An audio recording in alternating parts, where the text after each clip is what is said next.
Ist mein Bildschirm zu sehen?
All right, welcome everybody. Thank you for joining. I'd say let's wait another minute for a couple more people to join.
Okay, so I'd say let's get started. I'm pretty sure a couple people are still going to join us on Zoom and LinkedIn during the next couple minutes, but I'd say, okay, let's get started. So, hello everyone. Welcome to our Brandification web session. I hope you can hear me and see me. I'm very happy to see that the topic of brand education with gamification has sparked your interest today.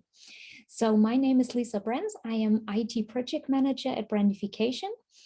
I'm a psychologist and computer scientist, so I'm particularly happy that our topic today lies, pretty much exactly at the intersection of these two fields. So first of all, who is Brandification? We are a tech startup based in Nuremberg, Germany, and we develop IT solutions based on gamification for automated, effective, and fun brand education. That is what we do.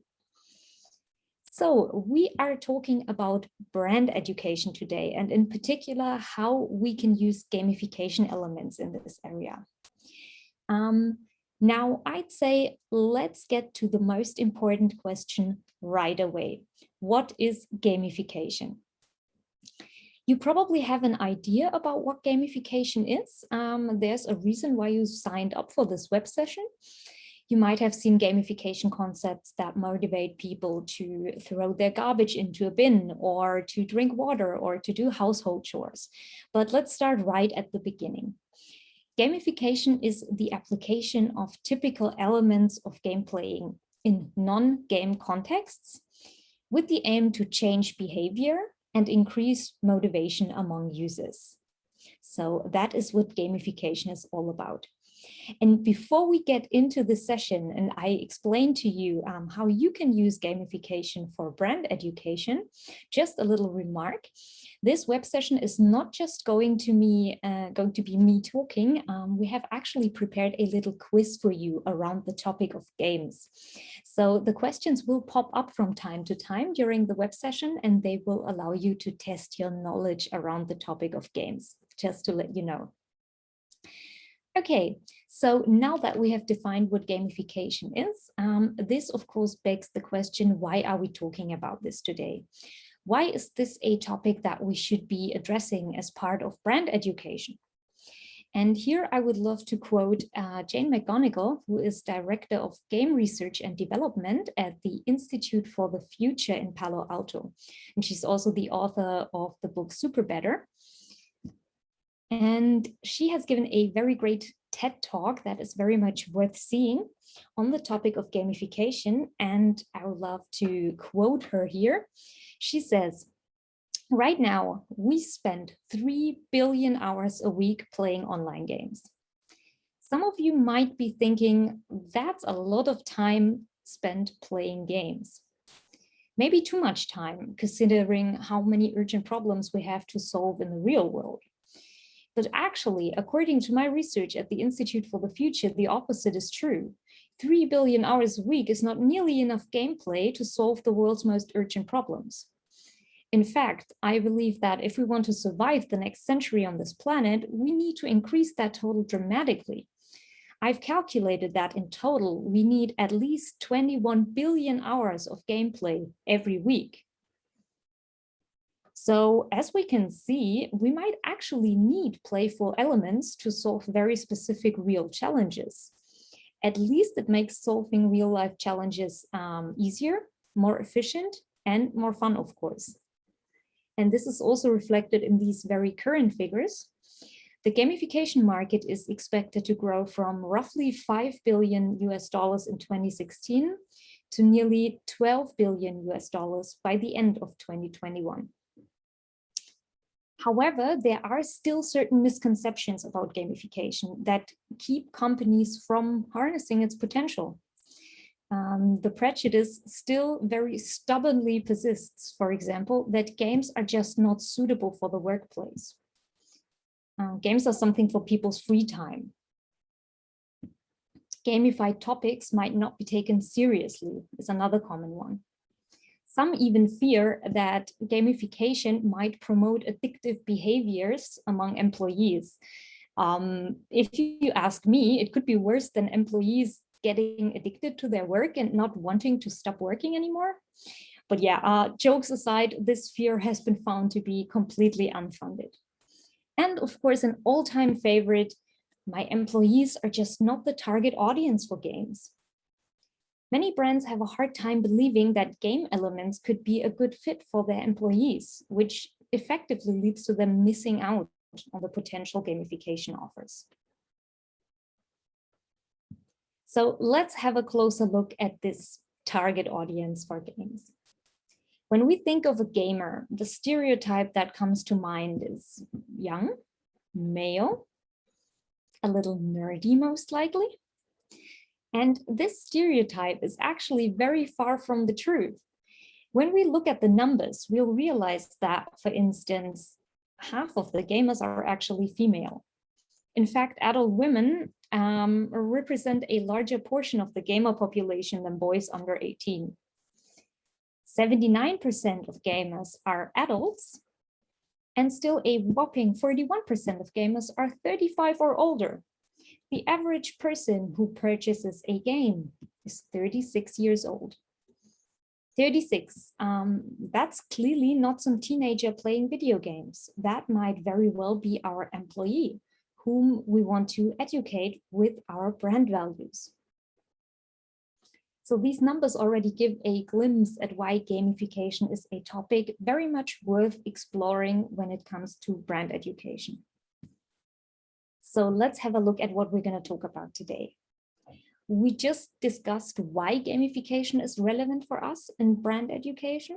And next, we're going to have a look at how sustainable learning actually works in the human brain and which challenges we are facing with traditional brand education methods. We are then going to dive into specific gamification mechanisms, how they work. And in order to give you some real practical examples, I'm going to explain how we implemented these mechanisms into our brandification tool. We are then going to cover the benefits of gamification with numbers to back them up. And I will give you some tips to help you get started using gamification in order to onboard and educate your employees with your brand. Last but not least, we are going to look at other real-world examples of brands that use gamification successfully. Now, before we dive in, I have the very first quiz for you, and you are going to have 15 seconds to answer. Are you ready? Let's go. Just a second. All right, I'm gonna. Okay, let's go.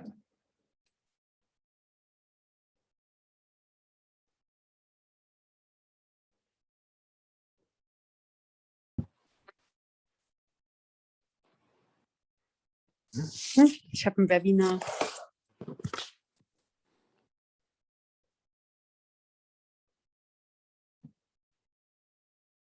Okay, thank you very much for taking part, everybody. I'm going to show you the results. So let's see what we have here. The question was, what game is not one of the oldest games in the world? We had Backgammon, we had Halma, and we had Go. And the correct response is actually Halma. Backgammon and Go are both several thousand years old, and Halma is actually the correct answer. So thank you very much, everybody, for taking part. Now let's jump back into the presentation. Okay, so how does sustainable learning actually work? In order to permanently internalize knowledge, any type of knowledge, could be about the brand or could be about anything else, we need certain building blocks. The first one is the activation of prior knowledge. How well the brain absorbs new knowledge depends largely on the knowledge we already have. So the more prior knowledge is activated, the better the new information is integrated. Second is the significance of the contents for the learner. Only if we understand why content is important or helpful to us, will it be permanently internalized. So if we now want to educate our employees on the subject of the brand, the first step must be to convey to them the significance of the topic. Next one would be linking with emotions.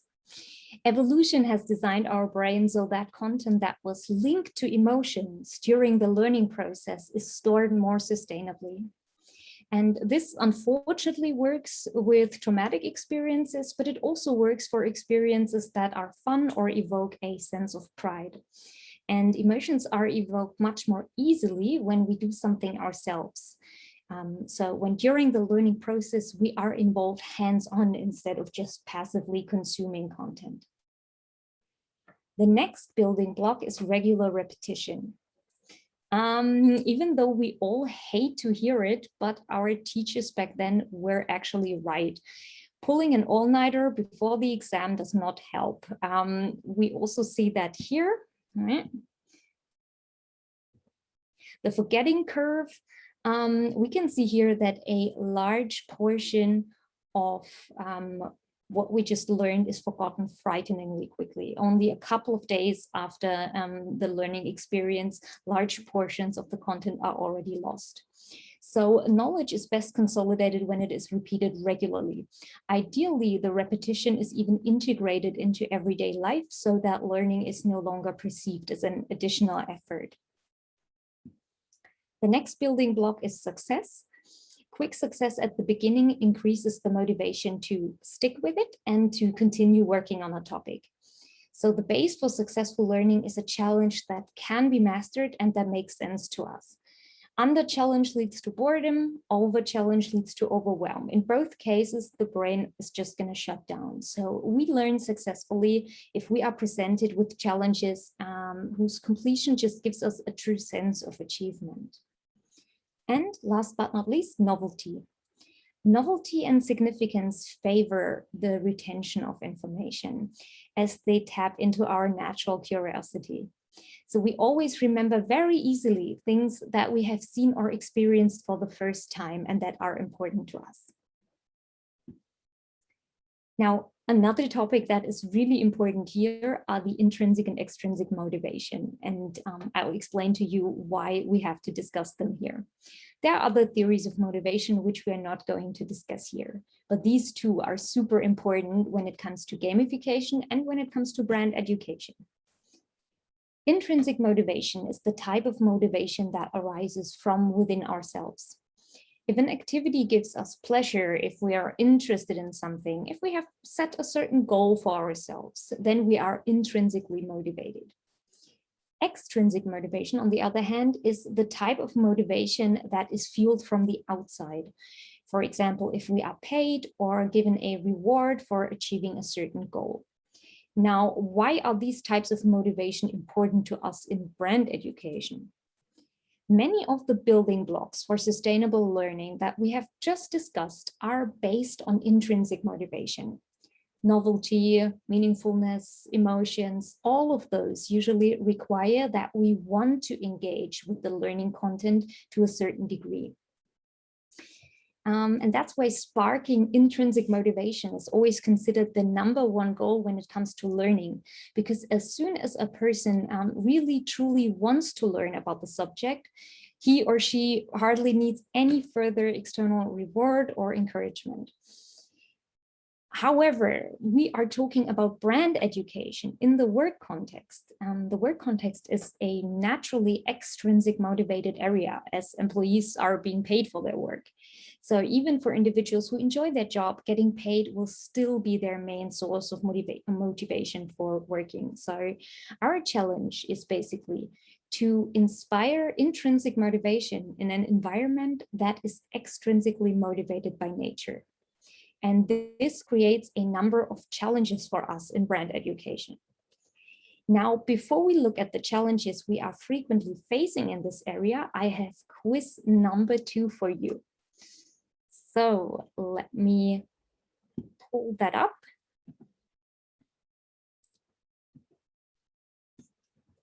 And you have, again, 15 seconds. Let's go. What is the name of the best chess and Go player in the world?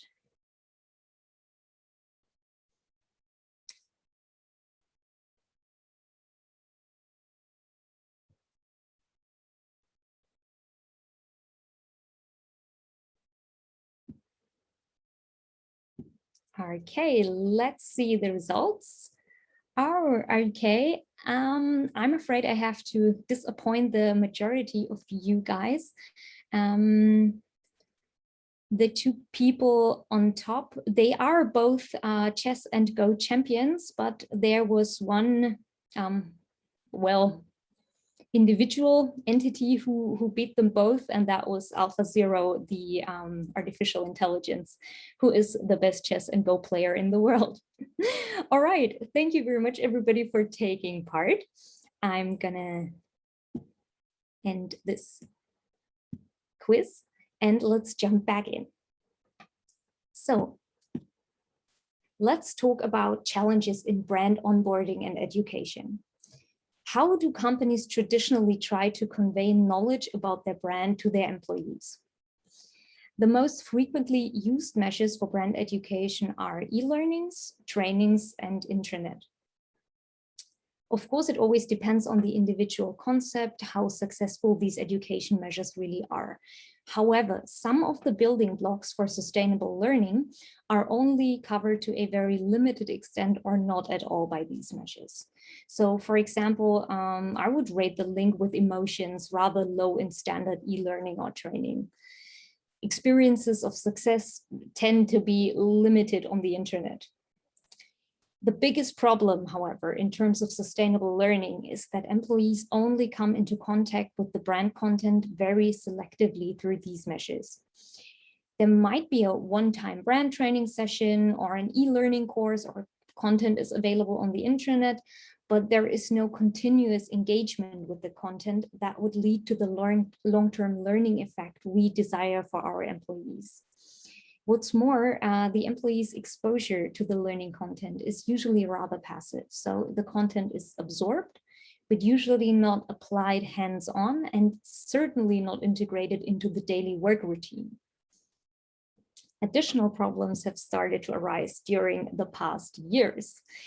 So we see an increasingly dispersed workforce, not only, but also due to the pandemic, with employees working from different places around the globe, often unable to assemble in one place at the same time to attend trainings. Another one, we all hate to hear it, but our attention span is actually decreasing. In fact, it has decreased from 12 seconds in 2000 to only 8 seconds now. So that's how long people are able to focus on one topic before they start getting distracted.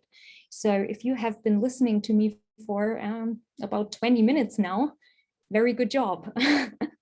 Seriously though, we have to adapt our education measures to be able to still get the content across. Training materials expire quickly and they need to be updated regularly. And that can get very costly, as many of you have probably experienced. What is that? Okay. And lastly, completing trainings often takes away valuable time from already stressed or overwhelmed employees. They often don't see the benefit for themselves and for their work and become frustrated.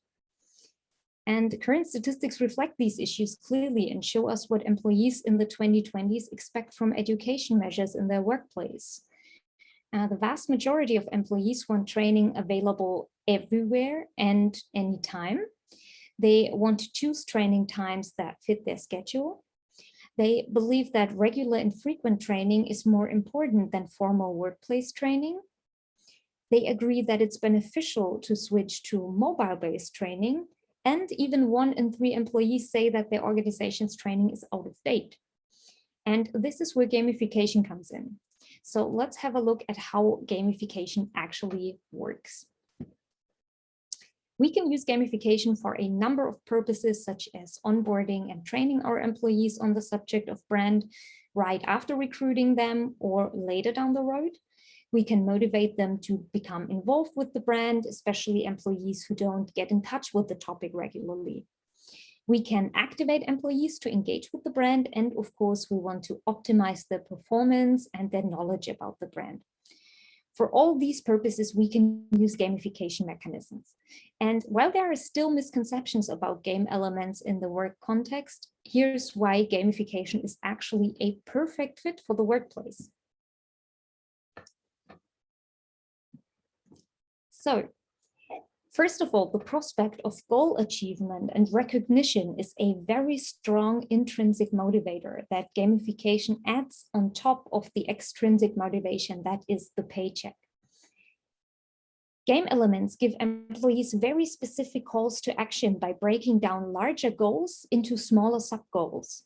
Those are not only easier to tackle, they also allow the gamified system to give very clear feedback on where the employee stands and where they want to go. And this consistent feedback is one of the most important elements of gamified systems, as feedback to our actions is what keeps us going in literally every area of life. This works perfectly in the business context, as through gamification, working towards a goal is constantly rewarded, not only when the overarching goal is achieved. People are competitive by nature. Some like to compare their performance with others. Some prefer to compare their performance with their own performance from a month ago. But wanting to improve is in our nature, and gamification gives us a perfect tool to harness this drive within us and channel it towards work-relevant areas. And science actually agrees. Games beat traditional learning. Research from 2013 shows that knowledge acquired through play is retained 23% better than content learned in a traditional way. Community is another important aspect when it comes to work-related learning. A study shows that results improve significantly when challenges are tackled together. This aspect is way easier to implement into gamified training than regular e-learning, for example. And last but not least, gamified applications give employees the feeling of being in control, which taps into their intrinsic motivation. If employees feel as if they can decide which quest to go on and how to approach their goal, they are more likely to actually want to achieve this goal, even though it is actually a mandatory part of their work. So now, before we look at the very specific mechanisms that we can use to build a gamified education system, I have quiz number 3 for you. So I'm gonna pull that up. And again, you have 15 seconds. Let's go. This time we're talking about the Rubik's Cube.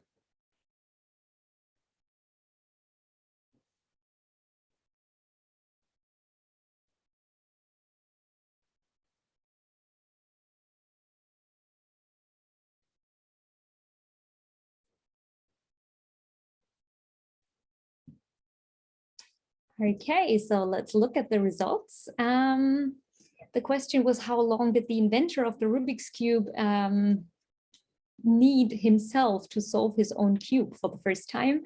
And the correct answer is actually 1 month. Of course, we don't know how much time he spent on that per day, but it actually took him 1 month. Thank you very much for participating. I'm gonna close this quiz. And yeah, let's move on. So if we want to start gamifying our brand education process, this can appear overwhelming at first, but luckily we don't have to reinvent the wheel. There are tried and tested gaming mechanisms that are successfully applied in both games and gamified systems. After we go through these gamification mechanisms, I will also tell you as an example how we at Brandification have implemented these elements into our application for brand education. So first of all, we can see the most popular gamification mechanisms here. We have levels, points and scores, real-time feedback, progress bars, activity feeds, competing with others, being part of a story, and avatars. These are the ones that are most popular among the users. And we have actually implemented them all into our brand education platform at Brandification. So let's look at the very specific mechanisms for gamification. And the first mechanism are quests. Quests are challenges that build on each other and offer short, medium, and long-term goals. And here we are employing the concept of cascading information. Knowledge modules are taught one after the other, and only what's currently relevant is shown to avoid confusion and overwhelm among the users. Quests have to be challenging, but always within the bounds of possibility. Users should have a certain degree of freedom of choice, so they can decide which quest should be tackled next. And quests can include solo or team challenges. It's important that there is always a precise description of the task, the time it takes to complete the task, and its complexity. And this is important in order to be able to give feedback. We just heard before that this is very important in gamified systems, so we need this information about the quest. Quests can always be embedded in a game story. So as a brand, we can choose whether or not we want to give our training an extra layer by adding a brand story to the quest. In this case, the real world goals would go hand in hand with the story goals, ideally. Next up is epic meaning. In order to motivate employees to engage with the brand, it is particularly important that they know the overarching goal. What do we want to achieve as a brand on a larger scale? Beyond our employees being able to list our brand values, maybe. What do we work on together every day? What is our common goal? And it needs to be clear at this point how each and every individual contributes to this larger goal. Gamification elements can help make this contribution to the bigger picture visible for each employee. And in doing so, you can definitely focus on an in-game goal in the application, But as I mentioned before, it has to be in line with an actual real world goal that the employees are also aware of. That is important. Next up are status and power-ups. People are generally strongly motivated by being able to show what they have achieved. Some people compare themselves with others. Some want to surpass their own past achievements, but receiving visible recognition for success is universally motivating. It is important that feedback is constructive, that it's motivating, that it shows where the user is at the moment and how far they still need to go to reach the next level. And this status can be displayed in many ways, for example, through levels, through progress bars, rankings, and so on. Collaboration and competition, another very important mechanism in gamification. As we just heard, collaboration increases the learning effect and promotes joint work on the overall goal. Collaborative elements can be, for example, jointly completed challenges, quests that require the cooperation of several team members.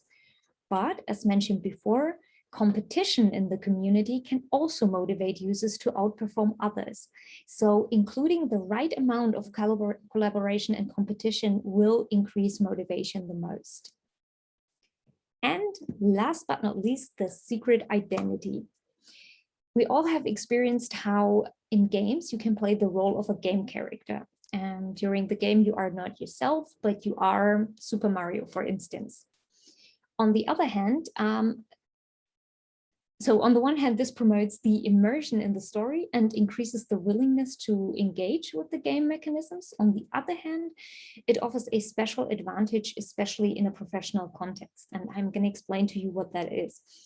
By disguising as a fictitious character, aspects such as company hierarchy or department become less prominent, especially in very diverse user groups or in certain cultures where hierarchy is very important, for instance. This can play a major role.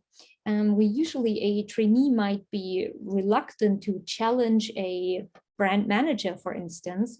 The fictitious identity lowers the inhibition and promotes cooperation in favor of the overarching objective of learning about the brand. So these are the basic frameworks of gamification elements that can take different shapes and forms in various games and applications. And before we get into what they can look like in practice, I have quiz number 4 for you.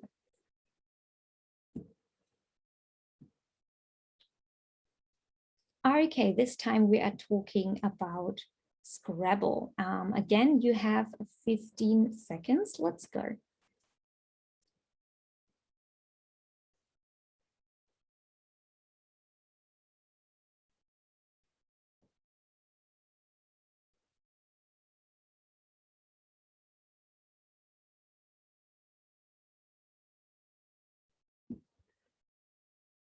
Okay, let's see the results.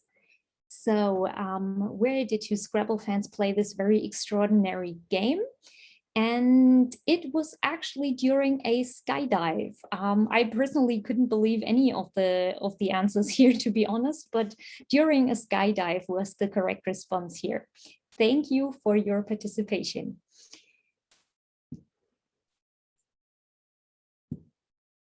Okay.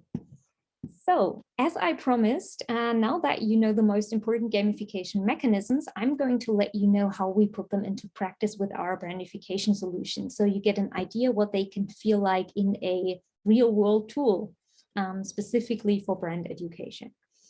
So our users start out on the rookie level in learn only mode. And that allows them to upload brand content, complete quests, etc., and get feedback from experienced brand community members through social media features such as likes, comments, and tags. And as you can see, this includes several of the gamification mechanisms we just discussed. We have the community aspects. The new users are given very helpful feedback, a very helpful overview of their performance. They can see where they stand at the moment and get constructive feedback from an experienced community. And this gives them a lot of motivation to get into using the application and leveling up, but we're going to get to leveling up in a minute. In our application, brand values can be practiced hands-on with specific brand touchpoint examples. So users can upload their own content, which strongly includes the freedom of choice element. So they can choose which touchpoints to upload as their contribution to challenges. And here we also use the cascading information mechanism. So we always focus on specific brand values and specific touchpoints, so users can learn about the brand values one by one, step by step, and not get overwhelmed by too many brand guidelines at once. Here we can also see the consistency between in-game goals and company goals. We can send out our users on a quest to find and upload whatever kind of brand touch point they have in their surroundings, in their office, on the street. But of course, our actual real world goal is for our users to learn about the brand as they go. We also have challenges in brandification, and they can take different shapes and forms. So for instance, we could have an overall goal that all users want to achieve together, such as they want to collect a specific number of brand tokens to unlock the next chapter. And everyone can see transparently in their own user account, how much have I already contributed to the goal and how do I maybe compare to others. And that, of course, is an enormous incentive. These challenges can be solo or team challenges, so they include collaboration and competition. They provide users with a precise description of the task, the time period, and the complexity, and also a customized progress bar, so users always know where they stand. Or another example, a solo challenge could be you have a specific brand touch point that will be provided, and you as the user have to find the errors in this touch point. So the points where the touch point is not on brand. And of course, this is a very fun way to learn about, through learning how not to do it. So step by step, by completing individual challenges, user can complete entire quests about specific brand values or about specific aspects of the brand.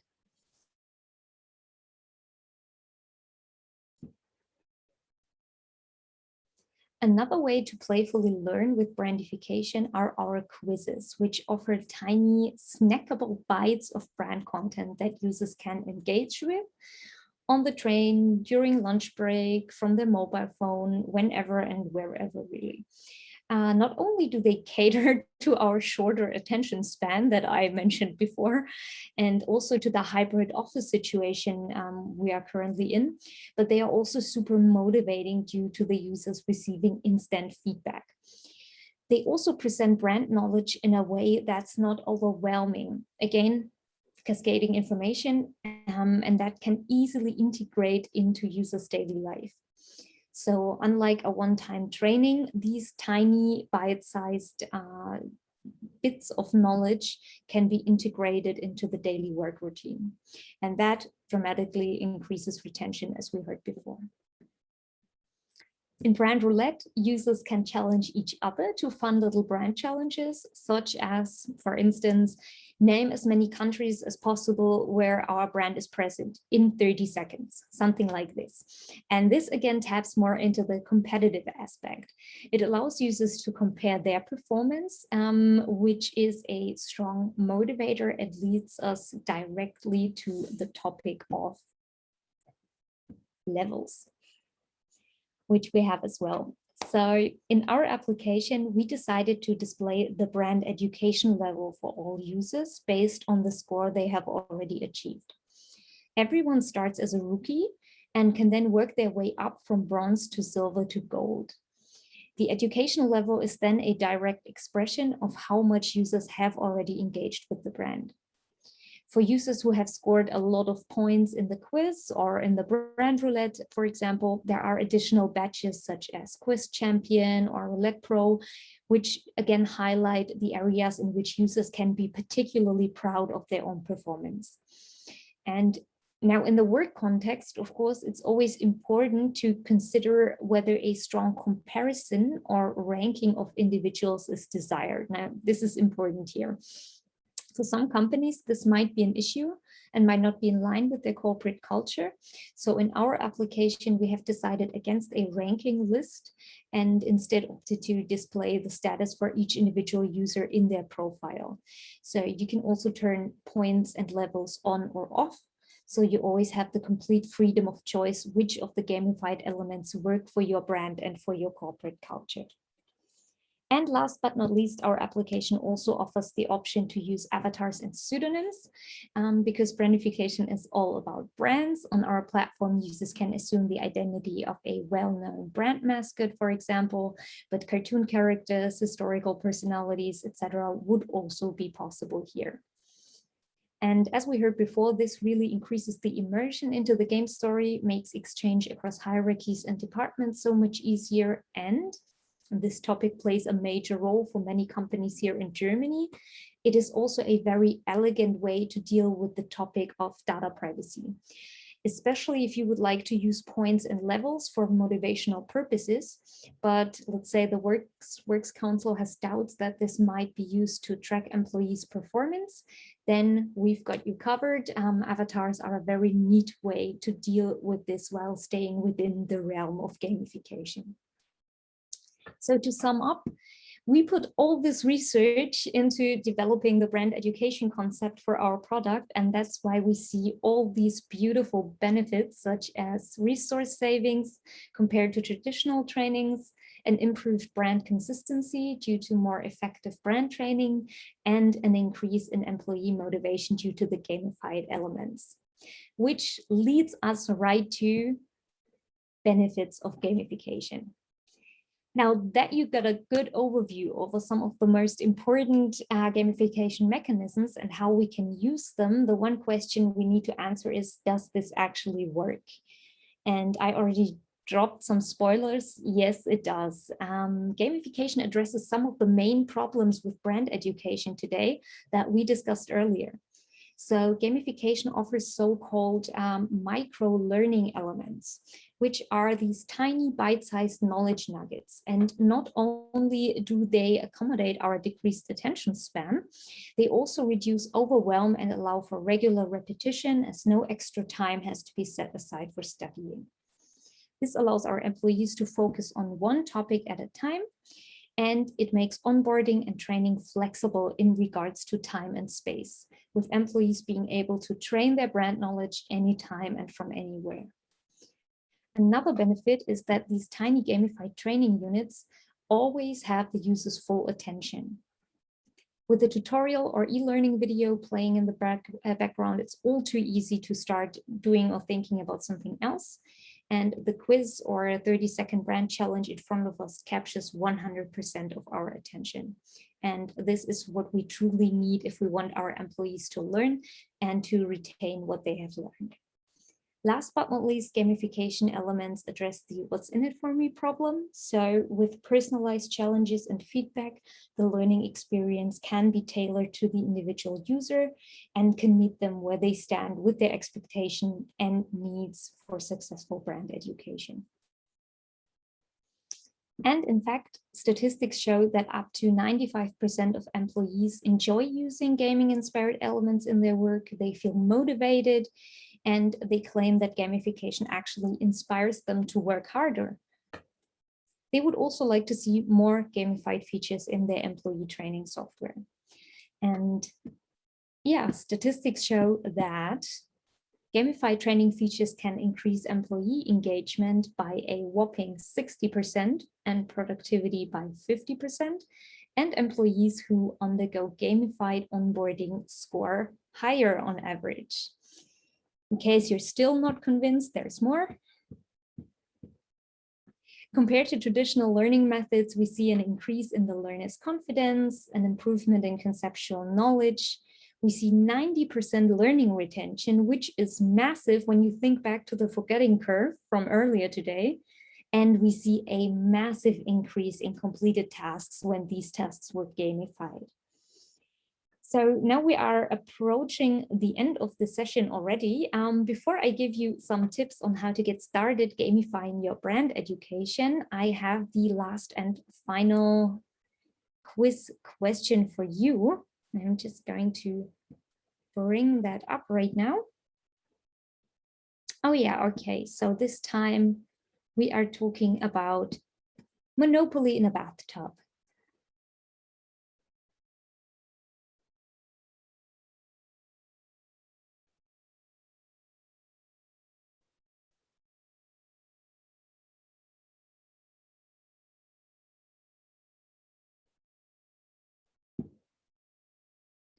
Okay, let's bring up the results. Oh, okay, wow. Actually, nobody was right because the longest Monopoly game played in a bathtub was actually 99 hours.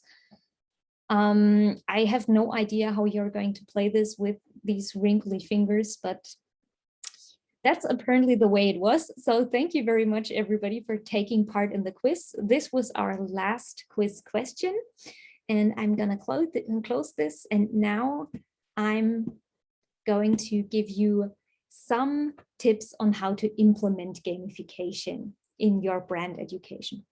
Now that we've learned about a number of gamification mechanisms, can we just add a progress bar to our brand training, assign some cartoon images to our employees, and yeah, that's it. We have successfully gamified our brand education.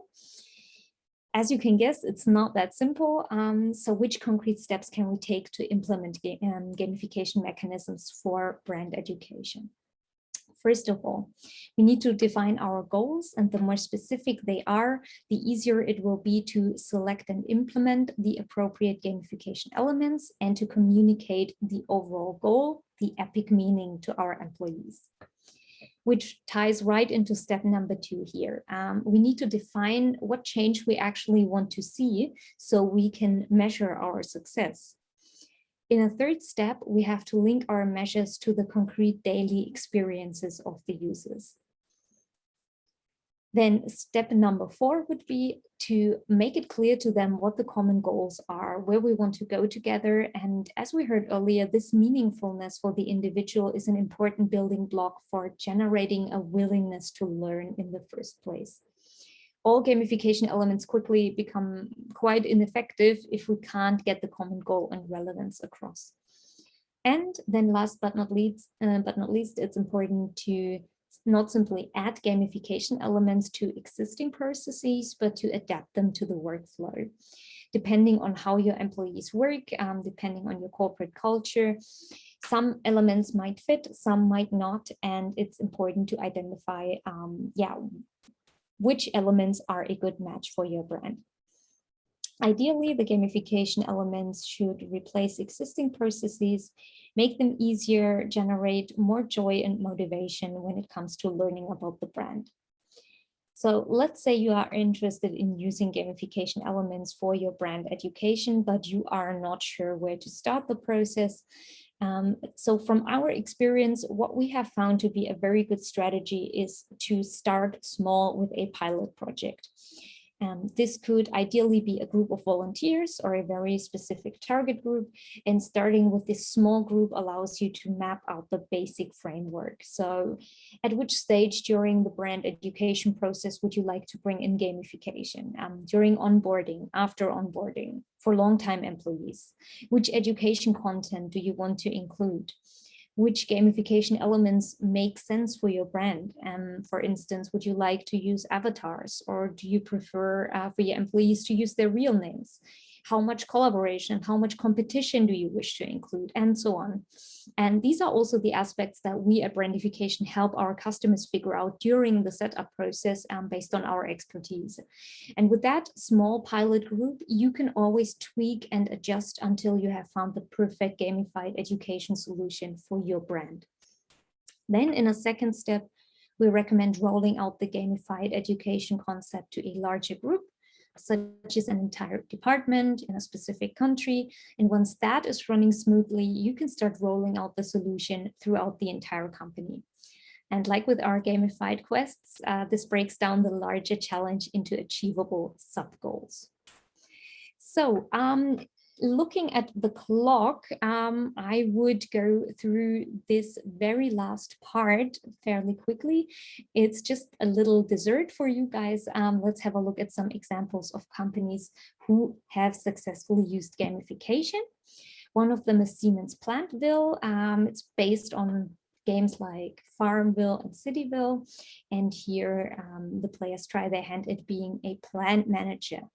And so far, about 20,000 players have already played Siemens Plantville. Another one would be virtual training at Audi. There, the employees have simulated customer contact, and they have to react to the simulated customers and therefore learn to talk to customers the right way, and hopefully have a lot of fun in the process. Last but not least, we have Adact. Adact is actually not a company using gamification for education, but they are offering gamification as a service. They offer pre-made gamification building blocks to their customers for gamification marketing campaigns. And that just goes to show that gamification in the business context is definitely here to stay, and it has in recent years grown into an impressive industry in its own right. And with that being said, I would love to thank you everyone for being here today. I hope you learned something new today during this session. If you have any questions on the topic of gamified brand education, if you're curious about what we do here at Brandification, what our application looks like in detail, or if you would like to chat about the topic in general, please don't hesitate to drop me an email. You can see my contact up here on the screen, and I'm gonna leave it there for a minute in case you would like to get in touch. And yeah, I'd be thrilled to get in touch with you. And thank you very much, everyone, and have a fantastic rest of the week.